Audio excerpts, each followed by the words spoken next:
తప్పయ్యాను అంటే, అది కాదు జరిగింది, మేమేం అరవలేదు, నువ్వే వచ్చి చీకట్లో మా చిన్నమ్మాయి వచ్చి వాళ్ళ పైన పడి మా చిన్నమ్మాయి గొంతు పట్టుకోబోయానంట. నేను మా చిన్నమ్మాయిని గొంతు పట్టుకొని అదే నొక్కేయడానికి వచ్చేస్తున్నానంట.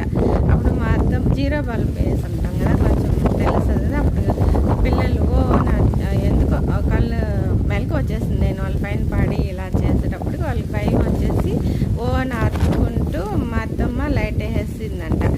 లైట్ వేయగానే నేను ఇట్లా కింద దేక్కుంటా తలుపు దాకా వెళ్తానంట. మళ్ళీ వీళ్ళ దగ్గరికి దేక్కుంటా వస్తానంట. మా అత్తమ్మ నన్నేం చేయొద్దు అంటున్నానంట. మా అత్తమ్మకి అర్థమైపోయి చిప్పురు గట్ట తీసుకొని ఉందంట. నన్నేం చేయొద్దు అంట. నేను తలుపు దగ్గరికి వెళ్తానంట. మళ్ళీ